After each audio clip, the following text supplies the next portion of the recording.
in 2015, I was at the World Innovation Summit on Education. They gave this, the WISE Prize, which is like a $500,000 prize. It's like the Nobel Prize of Education to Dr. Sakina Yakubi.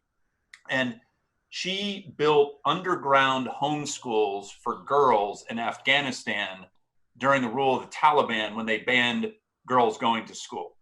Now, again, put this in a context. We're all, struggling with how do we reopen colleges and how do we do this and how do we do that? And it's like perspective, folks. Like, sure, this is not going to be easy. It is the most challenging struggle that I've seen education have to deal with for students, for staff, for faculty, for administrators, everybody.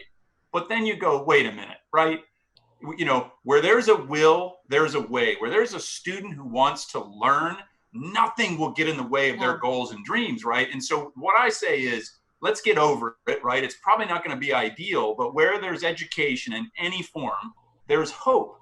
And you see that every day with your students. Absolutely. Absolutely. I'm so glad that you brought that up, because I think that it just goes back to what we're discussing and what the research indicates, right? That is that for many years, the higher education system here, and even, companies in their hiring of people for leadership positions, we're looking only one way of demonstrating leadership, or only one way of demonstrating teamwork, or one way of demonstrating intellectual ability, right?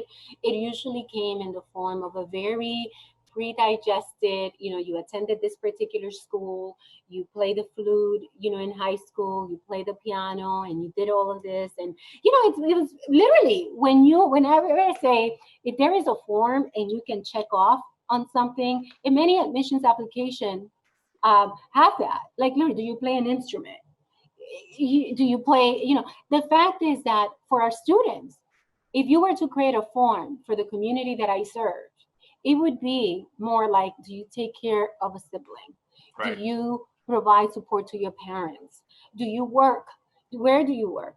And all of these other things that really, Brandon, has never stopped them from pursuing their education. Think about that no matter what, as in the example you provided in your article, is that whatever we thought of that took away from education as we rebuild the new system after COVID, that we have to think about that these experiences are valuable and that it doesn't diminish the quality of education. We have to be savvy about how we do it, but let's all now recognize that education can happen in the darkest of places. My own ancestors were persecuted when they tried to study, or were forced to learn to read in the dark. And they did it. And they got accepted to top, and our leaders. So let's continue to think about adversity and everything that's happening right now. It's just as a road to excellence for them.